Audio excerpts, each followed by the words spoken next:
Hey everybody, welcome back to Tim Travels. It's Terry, your host, with my sidekick Beatrice. It is Friday, November 10th, 2023. So happy birthday to all my friends and family members, current and former Marines, Jarheads, Gyrenes, Seagoing Bellhops, Devil Dogs. You know who you are. So anyway, yeah, so interesting thing about, by the way, let me send out my best wishes for a speedy recovery to Marine Commandant General Smith. You may or may not know, General Smith was out running. He was out for a run near 8th and I barracks in DC, and it was the day after the Marine Corps Marathon, so I think a week ago Sunday, and he had a cardiac arrest, and he was brought back to life by some bystanders in DC Fire and EMS, and he's recovering. He's still in a rehabilitation facility. The general is 58 years old. Fortunately, Senate Republicans forced through the approval of the nomination of the deputy commandant, who's assumed the duties of the commandant right now. And if you haven't been keeping score at home, what happened is Senator Tommy Tuberville, or as he likes to be called, Coach, because that's really all he is a has-been football coach. He has been blocking nominations and approvals of hundreds of military officers, and it's really jacked things up for the Pentagon. And there is a way to get around. By the way, he's doing this because the Pentagon has basically said, hey, if you are a service member, or, and I don't know if they're doing it for dependents or not, but if you're a service member and you want to have a pregnancy terminated, you want to have an abortion, they will pay for travel to a healthcare facility that can perform that if it can't be performed locally. And he has decided that because of that, it's kind of funny because he said it's illegal, but he refuses to actually sue over it. And he said it was illegal, but then he determined that, somebody said, well, why don't you just sue the Pentagon over it, right? If it's illegal, just sue and get a court to issue a decision, an injunction. And he's like, well, I'm a football coach, not a lawyer. So either it is illegal or he doesn't know if it's illegal, but it can't be both. Well, I guess it could be both of those, but so anyways, he's been holding up all these promotions, and the Senate has decided to just go around him. And let me say this, by the way, pregnancy is a part of life, and I'm a big fan of it. We have several children, and I do worry about the U.S. population declining over the next several decades. However, I was also in the military. I had females that I worked for and that worked for me over the years, and in different commands. And if a woman wants to terminate a pregnancy, especially if she's a active duty member of the military, for whatever reason, she should be able to do it. So that's the whole idea. The DOD is not saying, oh, we're trying to, tell states what laws to have. They're just saying we're going to take care of our troops. So anyway, hopefully General Smith recovers soon and he can get back to work or get on with his life. I'm sure he's not happy. B, will you stop? This is a daily occurrence. Stop. Lay down. Just lay down. Leave my blanket alone. See, this is one of the things when you have a dog on the truck. It's like, I kid you not, the other day I made up my bed because my truck was going to get inspected as part of the CDL trainer school. And so I make the bed up and I go inside, and then when I come back, like my blanket and sheet are like 2 blankets and a sheet are basically on the floor of the truck. And because I got my dogs acting out. Okay, so getting back to Marine Corps birthday. Sorry for that diversion. Getting back to the Marine Corps' birthday. So the birthday that everybody celebrates on November 10th, and they have the Marine Corps ball and everything, that's the birthday of the date that some guys basically got together in Tun Tavern in Philadelphia and decided to create a Marine Corps. But here's the deal. That was in 1775. The actual birth date of the United States Marine Corps is July 11th, 1789. But because there was no United States in 1775, but we still celebrate it on November 10th. Tomorrow, November 11th, is Veterans Day. Don't let anybody tell you that Monday is a holiday or anything like that. That's just BS. There's only, it's like saying July 4th isn't on July 4th, right? Independence Day isn't on or Christmas isn't on December 25th. That's a joke, right? Veterans Day was originally called Armistice Day, and it's based on the surrender of basically the Axis powers, although the Triple Alliance, right, in World War I. So that happened at the 11th hour, 11 a.m., on the 11th day of the 11th month, which is November 11th. It can't be any other date. And, it just begs a question, and I'm going to say it, because I've gotten to this point where I just think it's such a sham. And, I did a video a couple of years ago, I think, where I talked about people pimping veterans. But the veteran thing is just a sham at this point. We know that the DOD has paid to have like patriotic events at like, patriotic displays at like football games and hockey games and stuff, and it's a sham. Like, people really don't care, and people don't want to serve in the military. They don't want their family, their friends, their kids to serve in the military. So let's just do away with Veterans Day. I mean, veterans aren't that special anyway, right? Like, they're just,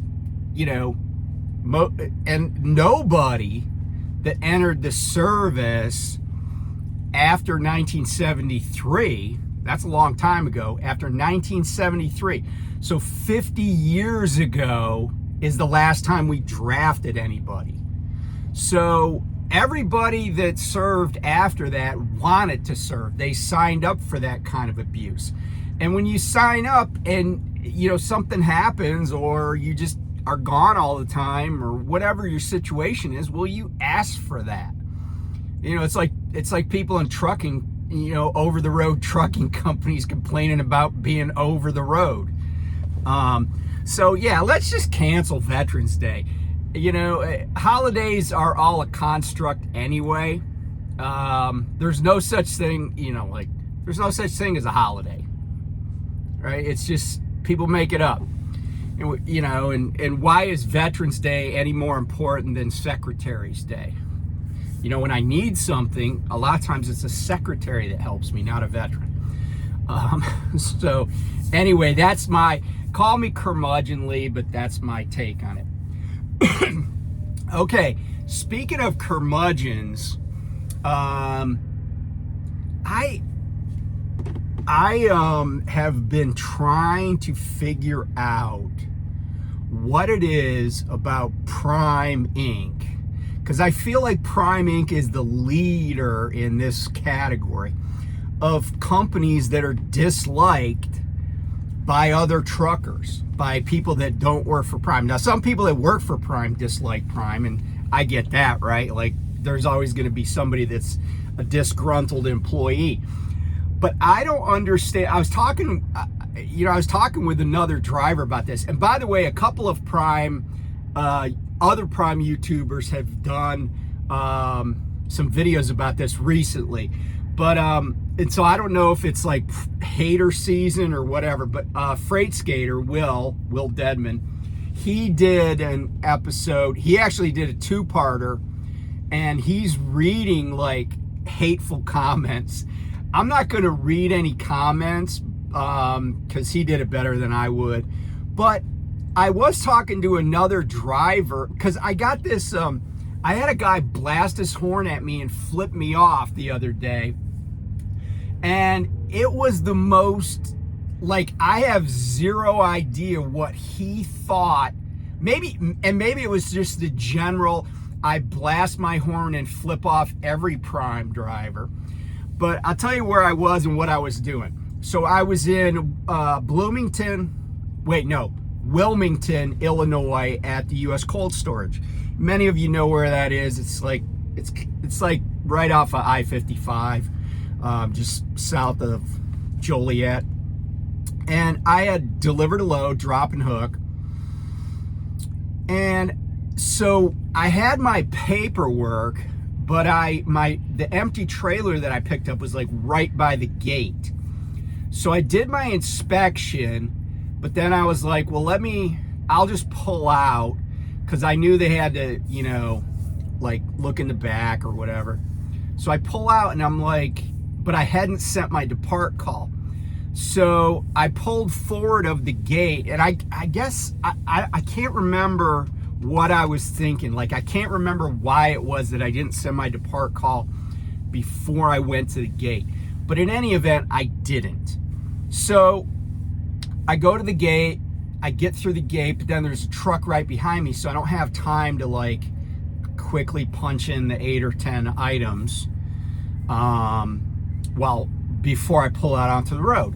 So I pull out onto the road, and if you've been there before, there's two like businesses on this road.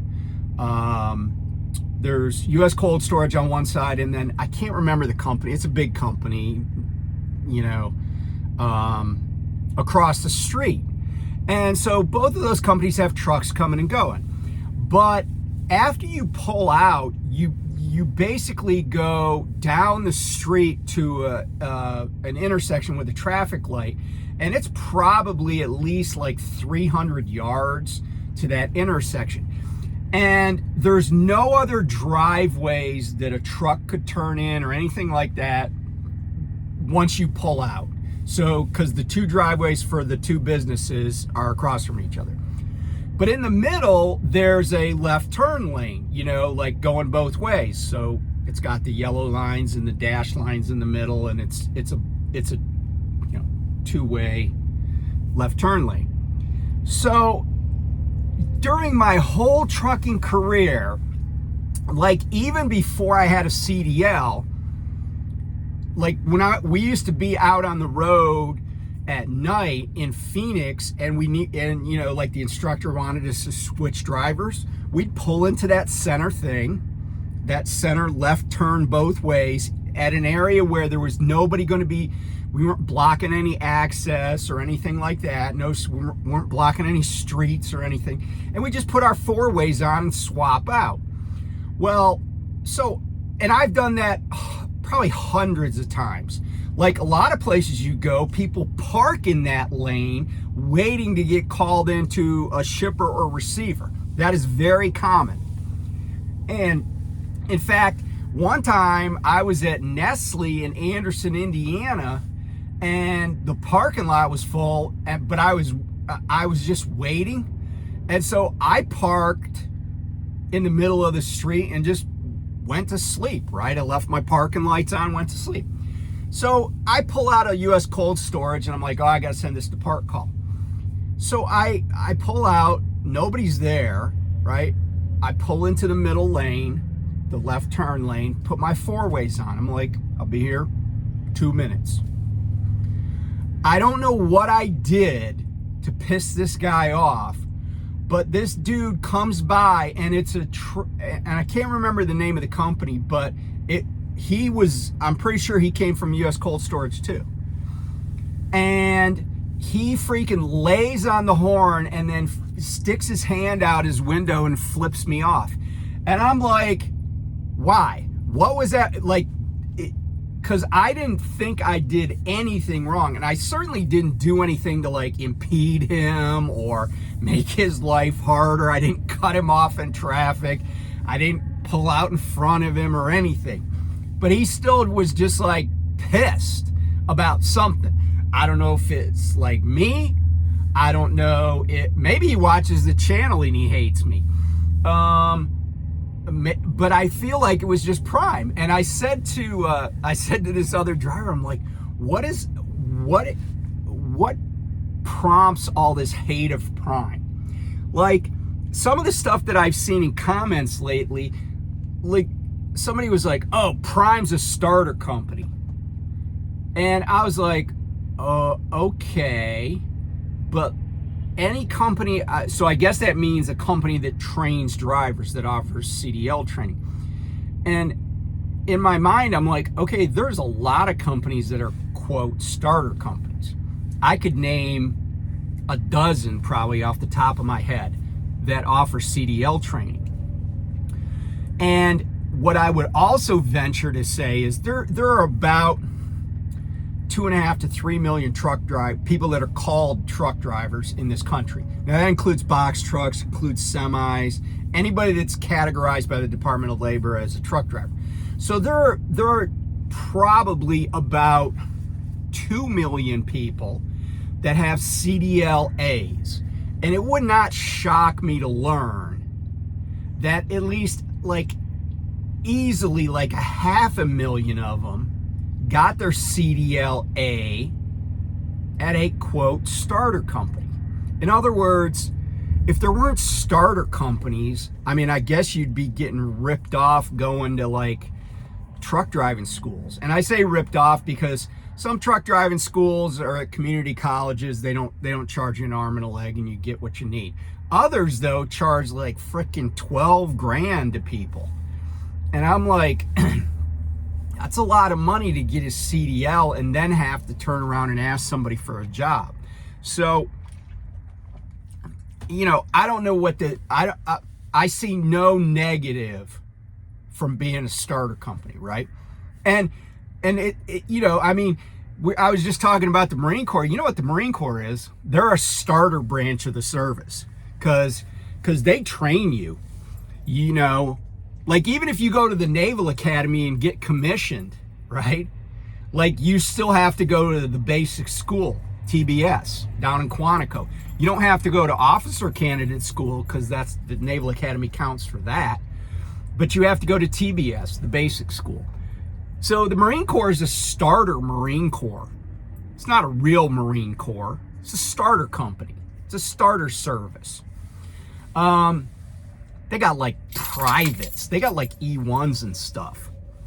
So hold on a second. Okay, I'm back. Got called. I had to get a direction. The marker light on the left side, the amber light, wasn't blinking. It was illuminated, wasn't blinking when I picked this trailer up. So just got that fixed here at the Loves in Elkhorn, Wisconsin. So I was talking about, you know, Prime's a starter company, but then I was like, what are some other reasons that people might hate Prime? We drive slow. I mean, lots of people drive slow. Now, it might be because we're so ubiquitous and drive slow. That's your word of the day, ubiquitous. What ubiquitous means is like we're everywhere.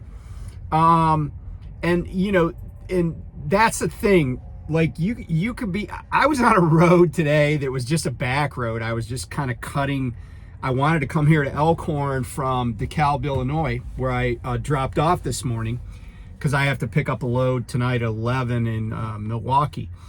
So I was like, oh, I'll just go up to that Elkhorn Loves, and I can do my 10 and get my light fixed.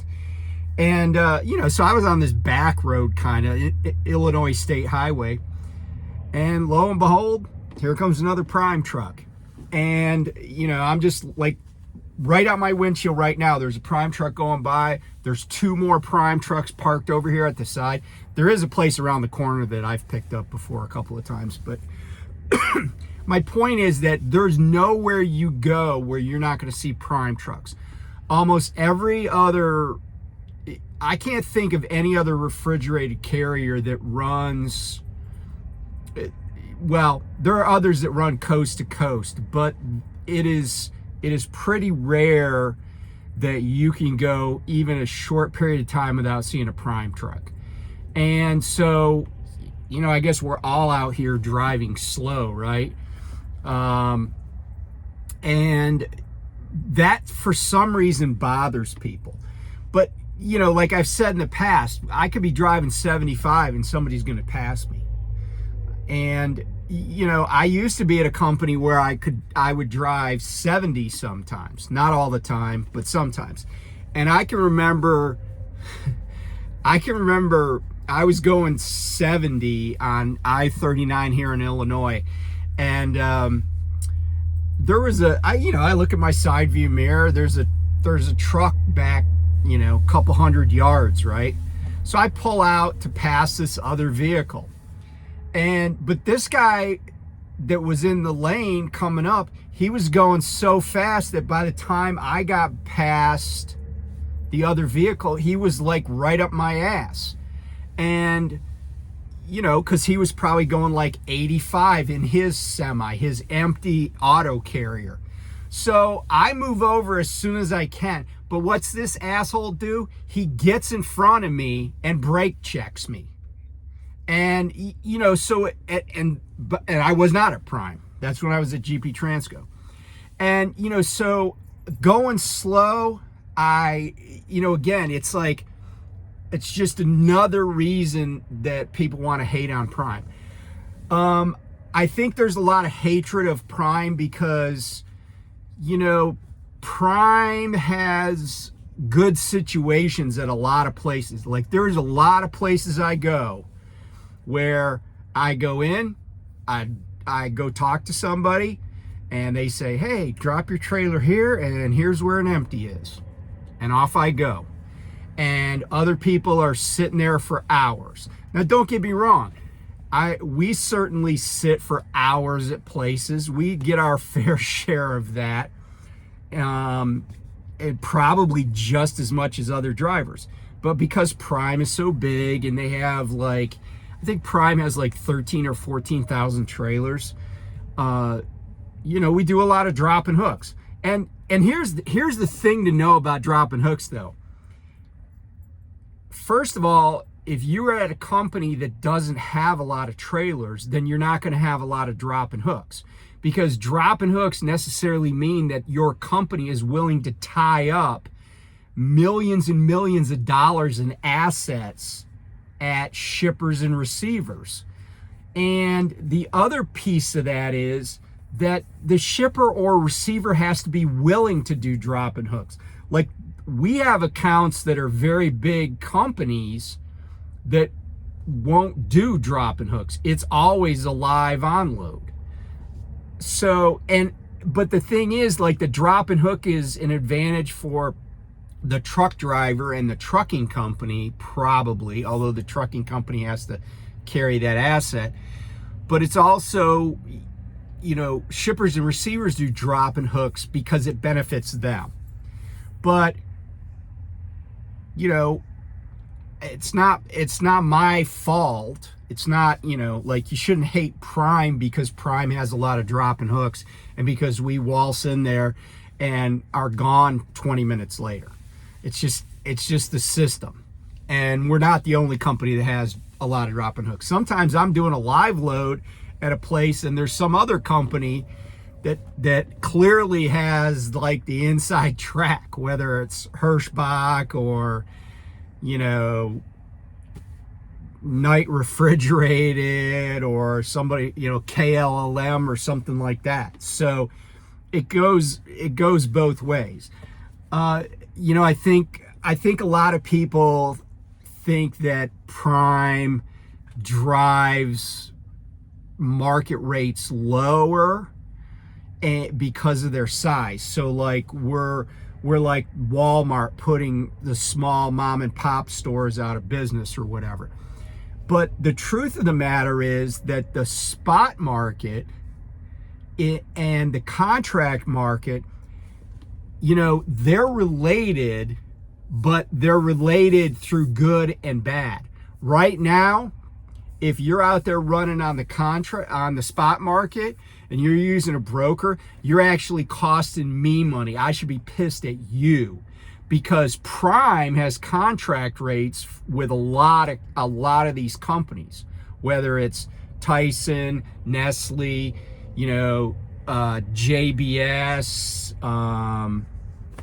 any number of large, food producer companies, we have contracts with. But believe it or not, the spot rates for loads coming out of those places are lower than the contract rates.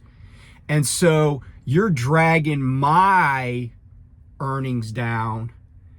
But, 2-3 years ago, you were hating on me because we'd move a load for, $3.10 a mile when, maybe the spot market was $4 or $4.50 a mile. But, again, that's not Prime's fault. It's just the market. I don't know if, and I do think there's an element of the hatred of Prime, and that is people who couldn't get hired by Prime, or people who were hired by Prime and then had to leave, were shown the door for some reason. Any company of the size of Prime is gonna have, a fair amount of turnover. Although Prime's turnover in the industry is substantially less than other carriers of its size. Prime's turnover, I think, is about in the 50 to 60% range, whereas other large carriers, some of them have turnovers that are at or above 100%. You say, how could it be above 100%? Because they started out the year with, 6,000 people, and they hired 7,000 to replace, what they lost and then some. So people are, going through, they're going through people like, they're potato chips or something. So I don't know if, and some people might be like, well, I don't really hate Prime. I just think you're an asshole, Terry. I mean, that could be, but if that's the reason, don't hate on Prime. But yeah, I don't, and I guess the other, maybe like the wild card, or maybe like the general thing about Prime is just people dislike anything that's not something they're doing. And trucking is an industry where it's really kind of unique. I've been in other industries, right? Like I was in the military, right? And then, there's all this joking and, inter-service rivalry and stuff. But at the end of the day, right, we're all on the same team. We all do the same thing. We're all in the military. I think the Air Force is good at things the Air Force does. The Marines are good at what they do. The Army's good at what it does. And I don't really think anybody thinks otherwise, But, when I practiced law, I never was in a situation where somebody's like, hey, what firm do you work at? And you're like, oh, I work at Johnson, Mead, and Dunn. And they're like, oh, that firm sucks. Man, I watched one of their lawyers just totally blow a motion for summary judgment. And I had discovery with one of those guys, man, they were so after, like, that's not a thing. Maybe because in the law, people move around. You don't want to like burn bridges. But in trucking, it's like everybody who, the hatred is just this palpable thing. And it's just unhealthy. I've said this before and I'll say it again. If you work, I've said companies I would not want to work for. And I've even named a company I used to work for that I would not recommend anybody go to. But I still wouldn't badmouth somebody who works for that company, because any company that somebody works for, if it works for them, if they're like, hey, I couldn't get a job somewhere else, so I'm going to do a year here, I'm going to do a couple of years here, establish myself, have a good safety record, and then I'm going to move on to something bigger and better. I did that, right? I started out at night. I liked night, but I just didn't make that much money. I went to a company for a pay raise, right? I wanted to make more money. That company, I did make more money, but the company I hated. So then when I moved the second time, I went to a company that I really liked, made significantly more money, had more experience. And the only reason I didn't stay there is because they couldn't offer me the options that Prime did. Oh, look, there's another Prime truck. But the thing is, right? Like, I don't know why people hate on some. It's like hating somebody that likes candy corn. I mean, they're gonna die from eating that candy corn. We've already established that. But that's their life. It's like there's a genetic reason that people don't like cilantro, for example. And it's because some people's genes, cilantro just tastes like dirt to them. So they don't like stuff with cilantro in it. I happen to like cilantro. But like, I'm not like angry that somebody doesn't like cilantro. It's just their choice. And so it's kind of like that with the company you work for. If you're happy where you are and you're happy, like you have the benefits you want, you make the money you want, it's a situation that you like. Some guys like to be home every weekend. I just talked to a driver while we were waiting to get our trucks fixed. That's his choice. He even said, I could make more money if I stayed out, right? Like he understands the industry. He just wants to be home every weekend. But I wouldn't badmouth him just because he makes less money than I do, or I think he does. That's the other thing too, is I think people are so bad with numbers that I think a lot of people out there think they're killing it when they're not. And they don't understand how much other people make. It's kind of funny. It's like when people say, and like some of the hatred directed at me, people are like, oh, you were an attorney and now you're a truck driver. Therefore, you're a loser. And what I think is really ironic is that people don't even know how much lawyers make. Yeah, there are lawyers who make millions of dollars a year. They are not even the 1%. Like they're like the 0.5%. Most lawyers probably make six figures, but there are a lot of lawyers who don't. And like I've said this before, I make significantly more driving a truck than I did at my last law job. Not significantly more than I ever made, but the last job I had, I didn't make great money. But I was just on, so I haven't practiced since 2018.